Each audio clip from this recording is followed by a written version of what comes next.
Well, this had an interesting history. Go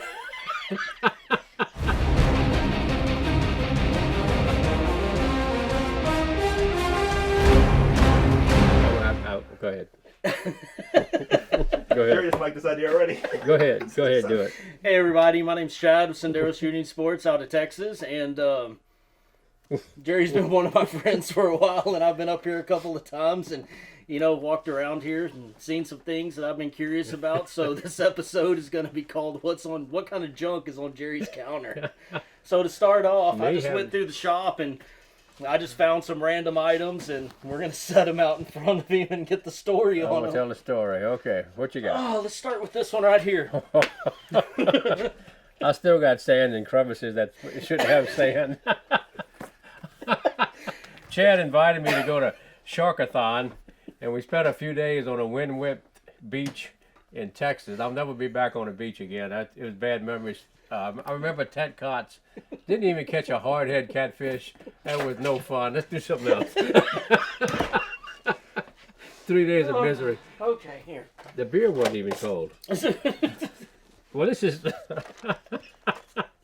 slightly used 95% chocolate cocoa disc, waiting to be processed. And why are these in here? We're going to process them into something usable. Okay. They're actually pretty good stuff. Here we go. This was a Model 10 that went through the factory. What Smith & Wesson does to some of their guns, either they were destroyed or they were piece guns or they were work-up models or prototypes or something. So this one's been demilled. As you can see, it's welded. It has a welded plug on the front. The cylinder is welded. The hammer, the trigger. Serial number is ground off, and it's stamped dummy. Is that why they gave it to you? At one time, I probably... no, these are actually sold to guys who make holsters. They do form and fits with the demilled guns. So that's a Smith & Wesson demill. It's pretty cool. Yeah, it is. They actually have a box of them over there. I know what this is, but probably a lot of people won't unless they shoot revolver. And that's the most interesting one I think I've ever seen. Well, this is there's a lot of theory and application behind this. This was a golf club, and I don't golf, as you can tell.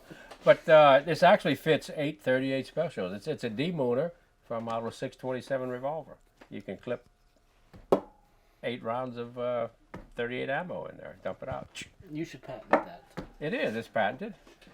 That's very unique. By Spalding. Very unique product. Very unique. So another thing I found was that. This is actually this has sentimental value. This belonged to Jim Clark Sr. He was quite a shutterbug. Everywhere he went, he took a picture. So when he passed away, this was at his home. Nobody really wanted it, so I keep it on the shelf.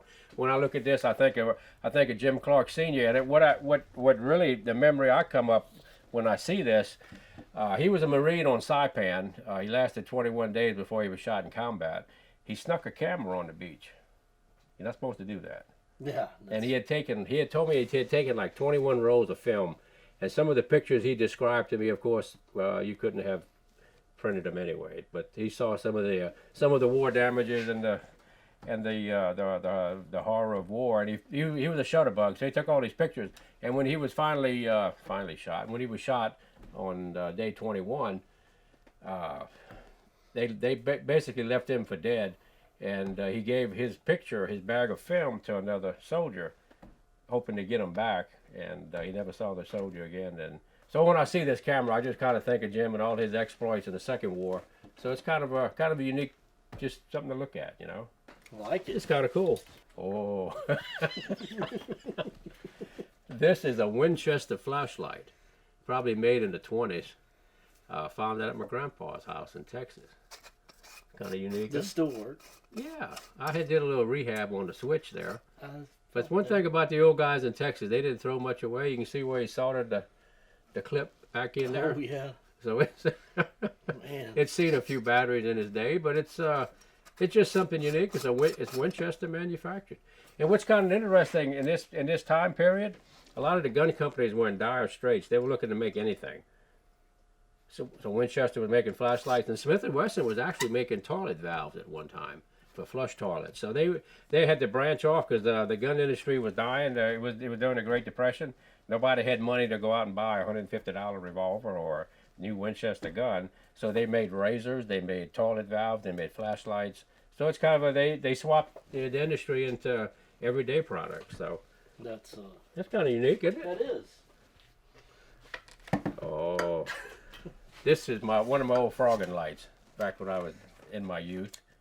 Still got a little. When I was young, you went to the swamp. This is what you had, and this actually has a krypton bulb in it. You know what that is? I do not. You see, he's a young guy. He doesn't. Everything he's got is LEDs and stuff. But back in the day, you had a PR12 bulb, and for a 6-volt. This is actually a krypton bulb. It gave out more light. So when you had one of these, you could spot a frog even further than the other guy. We should go use that tonight when we shoot the belt fed. Well, we could, but it's gotten weak to where you got to almost hold it like this to where it hits. Yeah, pretty good. Well, this had an interesting history. Wondering why I'm finding handcuffs in your gun room. This is kind of interesting. I'll tell you a story about this. You see this? You see this bent key? I first got hired on at Smith & Wesson. They had handcuffs, so I had to get me one. I know what I was going to do with it.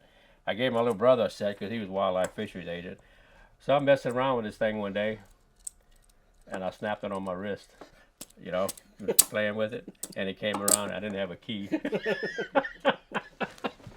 So I had to go find my little brother real quick, and anyway, we come up with a key. So that's it. So that's what I've been waiting, so... There it is. Well, that was just kind of a walk around of some of the things that I saw out here that I just thought you would love to talk about. I have a lot of stuff hanging out. You do. You have. That's what's fun about the shop. You have quite a bit. Some interesting things too. Some of it looks like junk, and a lot of it is. But you get a unique moment, and you can talk about it. So, I used to go to an old boy's place in Thibodeau. Bill Bennings. He had a shop like this, full of guns. I mean, he had Gatling gun, he had Thompson machine guns, he had a Singer 45. Really? Yep.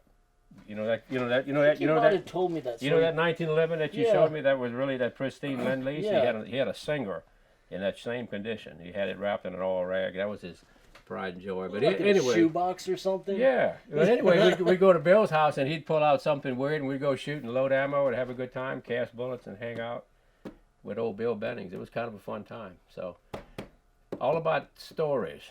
It is, and that that's the one thing about your channel that I always like to see. I like to see the extra content, the funny things, and the shooting's great. This kind of stuff, that's kind of personal. That's it's fun stuff. It is. It all has a story. Yeah. And you can get some. Yeah.